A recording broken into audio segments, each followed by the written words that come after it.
अस्सलाम वालेकुम। प्रोग्राम सियासी जायचा में खुश आमदीद। मैं हूं शफकत अली और हमारे साथ मौजूद हैं एस्ट्रोलॉजर मलक महबूब साहब।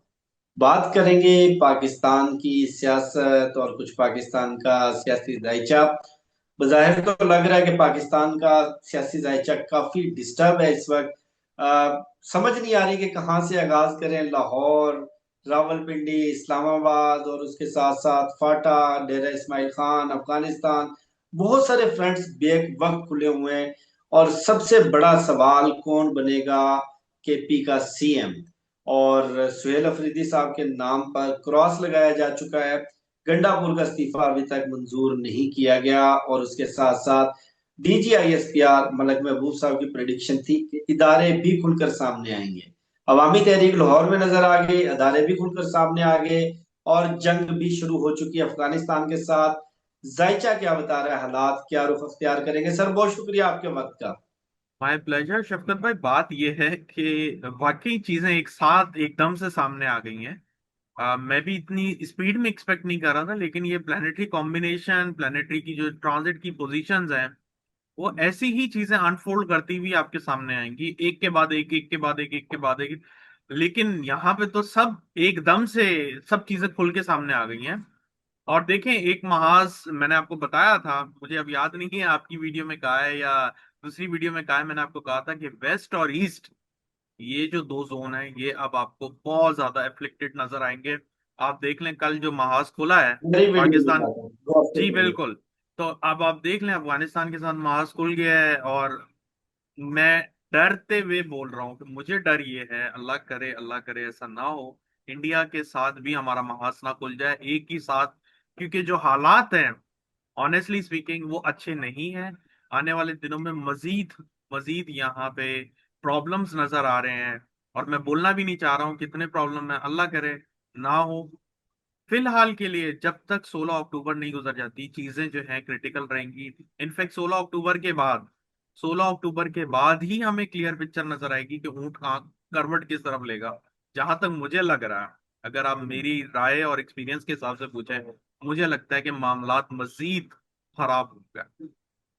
मजीद खराबी की वजह हम्म। यह है कि जुपिटर ने अभी ट्रांजिट ही नहीं किया है, और चीजें अभी यूं समझे कि उल्टी पुल्टी हो रही हैं। जुपिटर 16 को ट्रांजिट करेगा और वो बहुत ही स्पीड में दिसंबर 8 तक वहां पे ही रहने वाला है। तो मैंने जैसे आपको कहा है कि अक्टूबर से लेकर दिसंबर तक बड़े ही डिसाइसिव एक्शन होने हैं, बड़ी डिसाइसिव चीजें होने वाली हैं।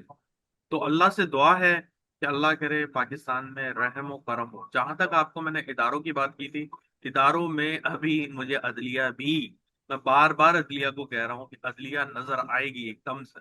और ऐसे फैसले लिए जाएंगे जिसकी वजह से मुझे नहीं पता कि हो सकता है अदलिया के ऊपर भी क्वेश्चन मार्क उठे। क्योंकि अदलिया इतनी बिल्कुल। एग्रेसिव एक्शन लेती हुई नजर नहीं आई है पास्ट में भी, और अभी तो बहुत ही ज्यादा रैंकिंग उनकी लो है। आने वाले दिनों में डेफिनेटली अदलिया जो है आपको बड़े स्ट्रांग एक्शन लेती हुई नजर आएगी। अदलिया का एक इम्पॉर्टेंट वो है मार्क, कि वो किसकी साइड पे जाती है, लेकिन मुझे ऐसा लगता है वो बहुत न्यूट्रल रहने वाली है और प्रॉब्लम करेगी। प्रॉब्लम क्यों करेगी? क्योंकि यहाँ पे कोई भी दूध का धुलावा नहीं है, ऑनेस्टली स्पीकिंग। ऐसे तो ही सबके लिए प्रॉब्लम ऐसे होने ही। वाली है। तो सबके लिए ही प्रॉब्लम होने वाली है। तो ये जरा अदलिया के लिए भी चैलेंजिंग होने वाला है, लेकिन आपको नजर जरूर आएगा ये।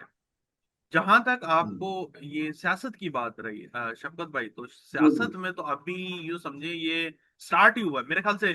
20-21 तारीख सितंबर की बात कर रहा हूँ, 20-21 सितंबर को सोलर इक्लिप्स लगा था, और मैंने आपको उसी वक्त बता दिया था बिल्कुल। कि यहां से चीजें पलटेंगी एकदम से। और अब जो रुख है लोगों का, जो देखने का रुख है, जहां लोग सैलाब और इस सूरत हाल में उलझे हुए थे, अब चीजें बहुत ज्यादा चेंज होंगी। इसके अलावा मैंने तहरीकों का बताया था, जैसे आजाद कश्मीर में हुआ था, मैंने कहा था कि पूरे पाकिस्तान में फैलेंगे। और जिस और मैंने ये भी ऐसे ही कहा बता। हुआ है कि लाहौर, अगर अगर लाहौर में प्रॉब्लम शुरू हुई, तो ये पूरे पाकिस्तान को बहुत गंदी तरीके से लपेट में लेगा। मैं बताता हूँ क्यों।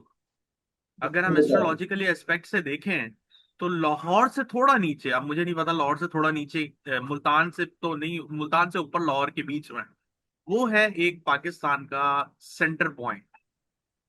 अगर हम सेंटर पॉइंट हम्म। देखें पाकिस्तान का, तो तकरीबन लाहौर से नीचे आता है। और ये अगर सेंटर पॉइंट से, मैंने आपको बताया था कि कोई भी तहरीक अगर स्टार्ट हुई, तो वो पूरे पाकिस्तान को लपेट में लेगी, क्योंकि वो सेंटर पॉइंट जो होता है, इंसान का यूं समझे जैसे इंसान के जिस्म में दिल है। अगर खुदा ना खास्ता इंसान के दिल में प्रॉब्लम होती है तो पूरा जिस्म ही खत्म, मफलूज हो जाता है। तो इसी तरह ये अगर जी। सेंटर पॉइंट में इन्होंने स्टार्ट किया है, ये बहुत ही अलार्मिंग सिचुएशन है। अलार्मिंग सिचुएशन वही हो गया है, मैं आपको यही बता रहा था। मुझे ऑनेस्टली स्पीकिंग ये एक्सपेक्ट कर रहा था कि अगर बैरूनी जंग चल पड़ेगी तो अंदरूनी जंग नहीं होगी, और नहीं होनी भी चाहिए थी।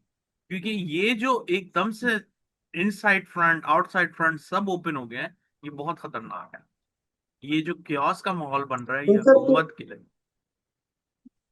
इनफैक्ट मैंने आपसे सवाल भी किया था कि पीटीआई तो अभी इस पोजीशन में नहीं है। अवामी तहरीक लाहौर से पूरे पाकिस्तान में कौन लीड करेगा, कौन चलाएगा, किसी के वहमो गुमान में भी नहीं था कि टीएलपी अचानक से उठेगी और इतना खून खराबा हो जाएगा, लोगों की जानें जाएंगी, गोलियां चल जाएंगी और पूरा पाकिस्तान बंद कर दिया जाएगा। अभी सूरत हाल मलक साहब ये है कि रावलपिंडी इस्लामाबाद कोई गली ऐसी नहीं है, कोई चौराहा, कोई गुजरगाह ऐसी नहीं है जहां पर कंटेनर्स लगाकर ब्लॉक ना कर दिया, मोटरवे ब्लॉक कर दिया, जीटी रोड ब्लॉक कर दिया।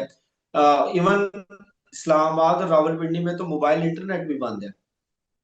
जी बिल्कुल, ये चीजें जो हैं एक तरह से केओस की तरफ लेके जा रही हैं। मैं आपको बता रहा हूँ, ये अगर ये सोच रहे हैं, मेरी बात सुने आप, अगर ये सोच रहे हैं कि ये मुजाहरे रुक जाएंगे तो अल्लाह करे रुक जाए। मैं यही कहूंगा, क्योंकि ये पीटीआई नहीं है। मैंने आपको कहा था पीटीआई हो भी सकती है, लेकिन मुझे ऐसा नहीं लगता कि पीटीआई इतना बड़ा मेजर शो करती हुए आपको सामने आएगी कि पूरे मुल्क में इस तरह से हालात होंगे। तो आपने देखे जैसे आजाद कश्मीर कश्मीर में उनके अपने लोकल लोग ही खड़े हो गए।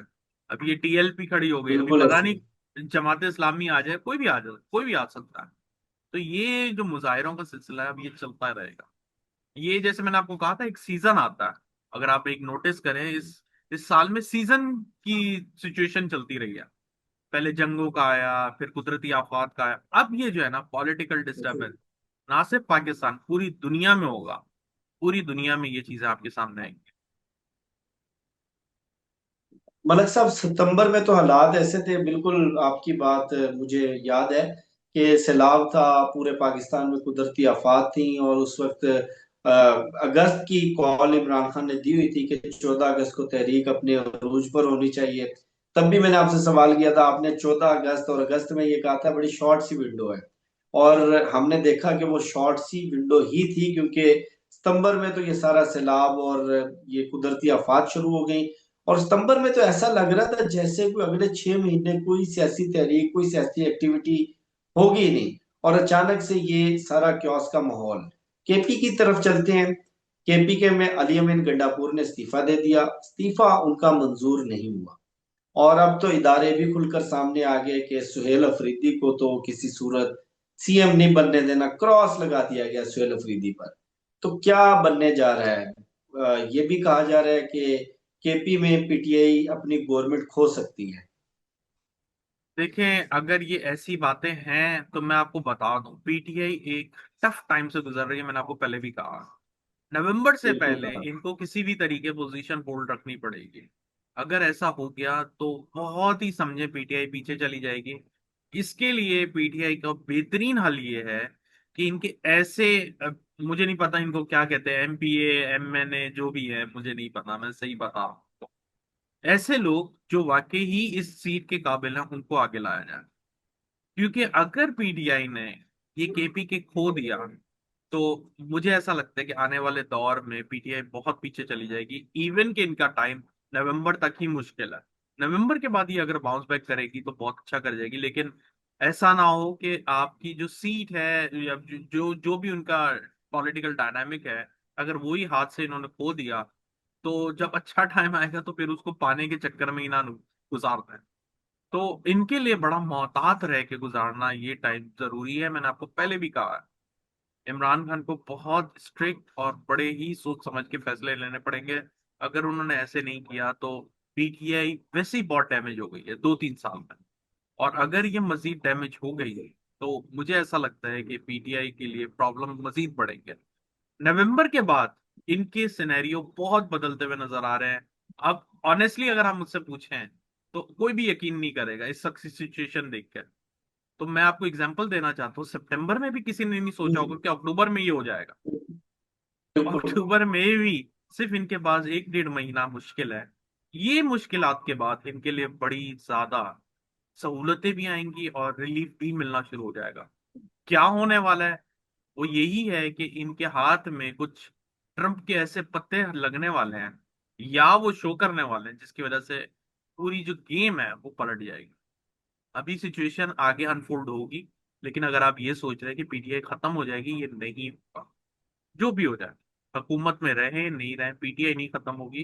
पीटीआई बाउंस बैक करेगी नवंबर के बाद, लेकिन नवंबर तक का टाइम बहुत खतरनाक। अच्छा मलिक साहब, जायचा क्या बता रहा है कि पीटीआई अपनी हुकूमत बचा पाएगी केपी में? देखिए, ऑनेस्टली स्पीकिंग, यही मैं आपको दबे लफ्जों में बता रहा हूँ कि ये 1 डेढ़ महीना बड़ा मुश्किल है इनके लिए। इसमें झाड़ू भी फेरा हम्म, जाएगा, इसमें रीबर्थ भी होगी, इसमें बहुत कुछ होगा, बहुत सारे बिल्कुल। स्कैंडल्स बाहर आ सकते हैं। मे बी पॉसिबल कि ये कुछ ऐसे हालात में आ जाए जैसे इंसान मफलूज हो जाता है। ऐसी पॉसिबिलिटीज भी नजर हम्म, आती है, लेकिन आई होप एंड प्रे कि ये चीजें आराम से गुजर जाएं पूरे पाकिस्तान के लिए। मैं सिर्फ पीटीआई की बात नहीं कर रहा हूँ, क्योंकि अगर ऐसा खुदा ना खास्ता हुआ तो ये पाकिस्तान को बहुत डैमेज करेगा। क्योंकि जो हालात है, अच्छा।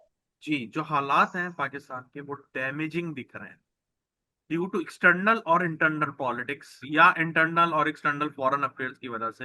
ये दोनों सूरत हाल में बहुत डैमेजिंग है। ये सिर्फ चीजों का इंतजार, जैसे आज मेरे पास 10 है, आपके पास 11 हो गई होगी, 4 5 दिनों के अंदर बिल्कुल। बहुत क्लियर हो जाएंगी, बहुत ज्यादा क्लियर हो जाएंगी। और क्लियरिटी जो है, अल्लाह करे अच्छाई की तरफ हो, मुझे यही डर है कि हम मैं क्लियरिटी तो बोल रहा हूँ, लेकिन मजीद बुराई बढ़ गई तो फिर बड़ा मसला हो जाएगा।